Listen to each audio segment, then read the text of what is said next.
नमस्कार, मैं कमलेश कबीर आपका एक बार फिर स्वागत करता हूं इस नए एपिसोड में। सबसे पहले आप सभी को 15 अगस्त की स्वतंत्रता दिवस की बहुत बहुत बधाइयाँ। साथ में कल भी मैंने बात की थी कि आज मैं शाम को एक वीडियो बनाऊंगा और उस वीडियो में हम बात करेंगे आरएसएस, क्योंकि आरएसएस को लेकर जब जब स्वतंत्रता दिवस आता है तब तब आरएसएस को कटघरे में खड़ा करने की कोशिश की जाती है। और आज लाल किले से प्रधानमंत्री नरेंद्र मोदी ने आरएसएस की बात भी की। इसलिए पूरे रिसर्च के साथ हम बात करेंगे उस वीडियो में कि आरएसएस की स्वतंत्रता में भूमिका थी या नहीं थी, और वो भी फैक्ट्स के साथ। लेकिन इस एपिसोड में हम बात करने वाले हैं समाजवादी पार्टी के पीडीए की। आपने देखा होगा अखिलेश यादव ने पिछले कुछ सालों से वो पीडीए की बात ज्यादा करते हुए नजर आते हैं। अब राजनीतिक दलों की अगर हम देखें विचारधारा को, तो ये विचारधारा जो है वो एक तरीके से क्रिमिनल से कम भी नजर नहीं आती है। अब अगर मान लीजिए हम ये कहें कि समाजवादी पार्टी नहीं, ये क्रिमिनल पार्टी है, तो फिर इसमें मुझे लगता है कि कोई बुराई नहीं होनी चाहिए। और ऐसा मैं एक संदर्भ विशेष में कह रहा हूं, ये अकेला जो है वो समाजवादी पार्टी का ही मुद्दा नहीं है। ये लगभग सभी राजनीतिक पार्टियों की जो है वो एक जैसी कहानी है। और ऐसा मैं क्यों कह रहा हूं, क्योंकि 2017 में जब विधानसभा चुनाव हुए उस वक्त उत्तर प्रदेश में एक सबसे बड़ी समस्या थी, और वो थी कानून का राज, कि आखिर माफियाओं को कंट्रोल कौन करेगा। और आज 2025 में बात की जाती है कि उत्तर प्रदेश में माफिया को मिट्टी में मिला दिया। यह परिवर्तन हुआ योगी आदित्यनाथ के नेतृत्व में, और उसका असर आप देखिए। अखिलेश यादव की जो भाभी थी, हम उसको एक बार छोड़ देते हैं, अपर्णा यादव, अब जो है वो पूजा पाल ने विधानसभा के सदन में मुख्यमंत्री योगी आदित्यनाथ के बारे में दो शब्द क्या बोले कि उनका भाषण खत्म होते ही अखिलेश यादव ने उनको पार्टी से बाहर का रास्ता दिखा दिया। तो फिर सवाल यह उठता है कि पूजा पाल, तो क्या आखिर किसी विधायक को इतना हक नहीं है कि वो दूसरी पार्टी के किसी नेता की या नेता के पक्ष में दो शब्द कह दे अगर उसको कुछ अच्छा लगे तो पहले तो पूजा पाल, आखिर जरूरत क्यों पड़ी मुख्यमंत्री को बधाई देने की, हम कहें कि धन्यवाद देने की जरूरत क्यों पड़ी? ऐसा कहने की जरूरत क्यों पड़ी कि उन्होंने जो है वो उनके जो सिंदूर जो मिटाया गया था उसका बदला लिया और कई महिलाओं को न्याय दिलाया। तो आपको अतीक अहमद और अशरफ अहमद दोनों भाइयों का जिस तरीके से अंत हुआ वो याद हो गई।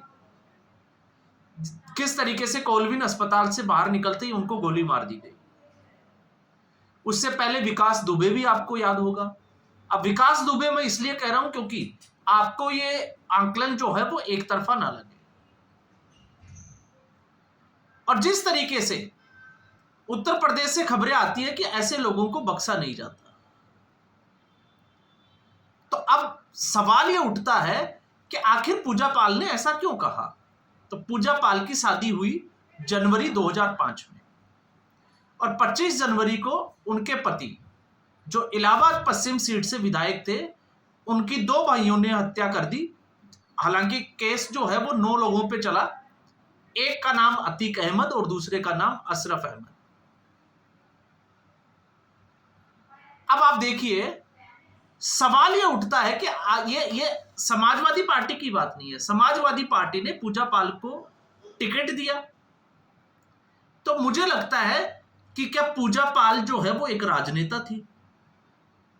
क्या उनका राजनीति से कोई लिंक था? तो आप कह सकते हैं कि हाँ, राजनीति से लिंक था, क्योंकि इससे पहले वो 13 साल तक बहुजन समाजवादी पार्टी में रही। तो फिर सवाल ये होता है कि बसपा ने टिकट क्यों दिया,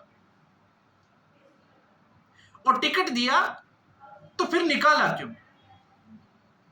तो सवाल तो ये भी उठता है, तो बसपा ने पूजा पाल को टिकट इसलिए दिया कि बसपा को यह लगा कि इनके पति की हत्या हो गई और उपचुनाव जो हो रहे हैं तो उसमें एक सिंपैथी वोटर आएगा और सिंपैथी वोटर जो है वो पूजा पाल को वोट करेगा। तो ये राजनीति में आप अगर ये सोचते हो कि बसपा की पूजा पाल के साथ जो है वो संवेदनशीलता थी, नहीं, ये राजनीतिक इस्तेमाल बोलते हैं इसको। अब ऐसी स्थिति में राजनीतिक इस्तेमाल हुआ और फिर उसके बाद में बसपा को यह लगा, क्योंकि बसपा कमजोर हो गई 2017 तक आते आते और भारतीय जनता पार्टी की लहर में पूजा पाल की हार हो गई, तो बसपा को लगा कि पूजा पाल जो है वो पार्टी छोड़ सकती है, किसी दूसरी पार्टी भी जा सकती है, तो उनको पार्टी से बाहर का रास्ता दिखा दिया। अब जब पार्टी ने बाहर का रास्ता दिखा दिया तो कमजोर होती समाजवादी पार्टी ने उसको लपक लिया। अब यहां पर भी जो है वो सिर्फ जो है वो संवेदनशीलता का मुद्दा नहीं है, ये प्योर रूप से, शुद्ध रूप से एक राजनीतिक स्टंट बोला जा सकता है। पूजा पाल को लिया, अब लगा कि वो पीडीए की ही पंचर कर रही है, उसी के टायरों की हवा निकाल रही है, तो उसको वापस जो है वो बाहर का रास्ता दिखा दिया। तो यहां पे दोनों पार्टी, चाहे वो बसपा हो चाहे सपा हो, दोनों ही एक्सपोज हो जाती है। अगर आप संवेदनशीलता से देखते हैं तो ऐसी कोई पार्टी नहीं है, सिर्फ और सिर्फ राजनीतिक इस्तेमाल किया जाता है अपनी भावनाओं का, आपकी भावनाओं का। और ऐसे में एक नहीं दर्जनों उदाहरण जो है वो आपको गिना सकता हूं। अरविंद केजरीवाल, अन्ना हजारे की उस आंदोलन की जो भावनाएं जो जागृत हुई लोगों में, उससे वो राजनीति में आए, लेकिन उनका ईमानदार राजनीति से, कट्टर जो राजनीति थी उससे, कट्टर ईमानदार वाली, उससे कोई लेना देना नहीं था। वो सिर्फ और सिर्फ राजनीति करना जानते थे, तो वो खेल खेल गए। कैसा खेल खेले वो आपको पता है। तो फिर बात आ जाती है अतीक अहमद और अशरफ अहमद। 1962 में इलाहाबाद में जन्मे अतीक अहमद 17 साल की उम्र में उन्होंने हत्या के आरोपित हो गए थे और गरीब परिवार से। अब डिफरेंस आप देखिए, गरीब परिवार में पैदा हुआ एक लड़का, जब वो मरा तो लगभग 1000 करोड़ से ऊपर का उसका साम्राज्य। अब कोई इनसे पूछे कि ऐसा आया कहां से। फिर उसके बाद में आप ये भी देखोगे कि जब वो मरा तब उसके ऊपर लगभग जो है वो 160 मुकदमे थे। अब गुंडई थी, दबदबा था, डर था लोगों में, इसका फायदा उठाया और 1989 में इलाहाबाद की पश्चिम सीट से निर्दलीय उम्मीदवार के रूप में चुनाव लड़ा और जीत हासिल की, क्योंकि लोगों में डर था और एक समुदाय विशेष उनके साथ भी था। और हराया किसको? चांद बाबा को। और फिर उसके बाद चांद बाबा की भी हत्या कर दी गई। तो हत्या किसने की होगी मुझे कुछ बताने की जरूरत नहीं है।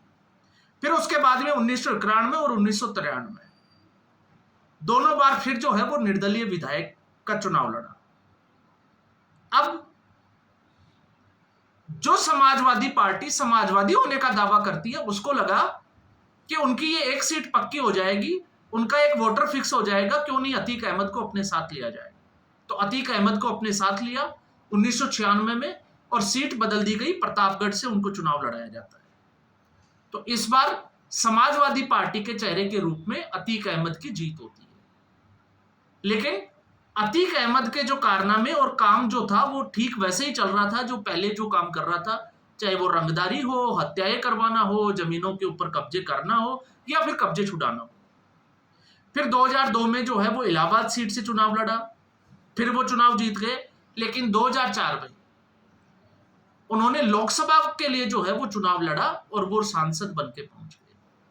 अब आप सोच के देखिए, एक हत्यारा, एक क्रिमिनल एक पार्टी को रिप्रेजेंट करते हुए कहां पहुंच गया।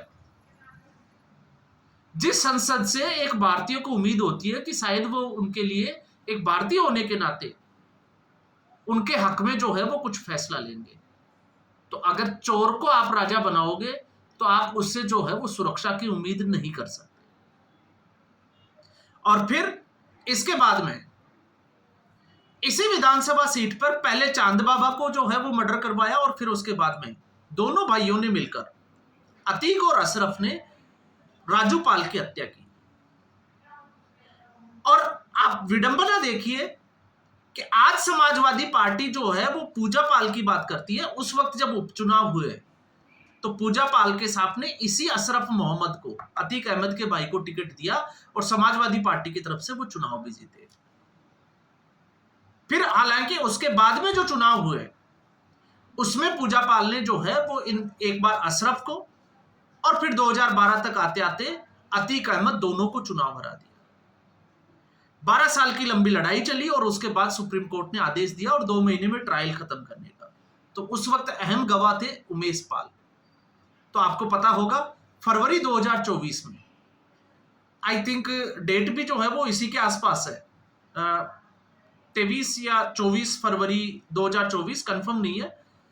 उमेश पाल और उसके 2 गनमैन जो साथ में थे सरकारी सुरक्षा में, उन तीनों की हत्या कर दी गई। और हत्या करने वाला कौन था? अतीक अहमद का बेटा असद अहमद। हालांकि बाद में असद अहमद को भी वहीं भेज दिया गया जहां उसको जाने की जरूरत थी। और फिर शुरुआत होती है अतीक अहमद के साम्राज्य की अंत की। तो आते आते अतीक अहमद को दोषी करार दिया जाता है और फिर अतीक अहमद और अशरफ अहमद दोनों की हत्या कर दी जाती है। तो आप सोचकर देखिए, जो समाजवादी पार्टी पीडीए का जो है वो दावा करती है, उसका चेहरा और स्वरूप क्या है। राजू पाल, आप एक और देखिए राजनीति का खेल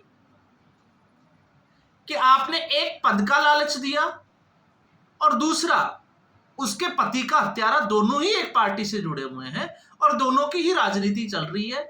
इसलिए मैंने कहा था कि राजनीति के खेल जो है वो बड़े निराले, या किसी के लिए या किसी के प्रति कोई संवेदनशीलता, ऐसा अगर आप और हम सोचते हैं तो हम लोग मूर्ख हैं।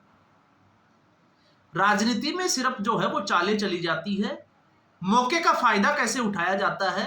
तो ऐसी स्थिति में आपने देखा होगा किसी के परिवार में हत्या हो जाती है और फिर उसके बाद में विपक्षी पार्टियां जो है वो वहां पहुंच जाती है। वो क्यों पहुंचती है?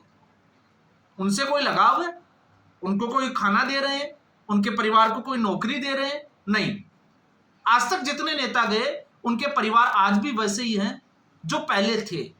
तो फिर बदलाव क्या आया? सिर्फ वो राजनीति का खेल खेल रहे थे। तो ये है अखिलेश यादव, समाजवादी पार्टी, उसका पीडीए, पूजा पाल का इतिहास, और फिर उसमें सब में जो है वो भारी पड़ते हुए दिखाई देते हैं योगी आदित्यनाथ। तो इससे पहले अभय सिंह, इसके अलावा मनोज पांडे और राकेश सिंह, इनको पार्टी से बाहर कर दिया गया था इसलिए क्योंकि राज्यसभा में क्रॉस वोटिंग का एक इनके ऊपर जो है वो आरोप था कि इन्होंने किया होगा। तो राज्यसभा में क्रॉस वोटिंग तो पूजा पाल ने भी की थी, सबको पता है। उस वक्त पूजा पाल को क्यों नहीं निकाला गया? आज ही क्यों निकाला गया?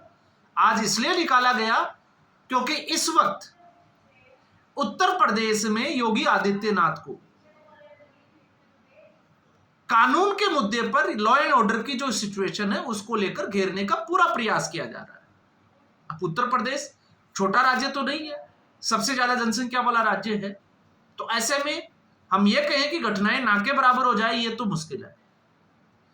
तो उनका जो ये जो एक नैरेटिव जो तैयार करने की एक एजेंडा जो चलाया जा रहा था, उस पूरे मुद्दे की हवा निकाल दी पूजा पाल ने, ये कहकर कि कानून व्यवस्था अच्छी है योगी आदित्यनाथ के समय में।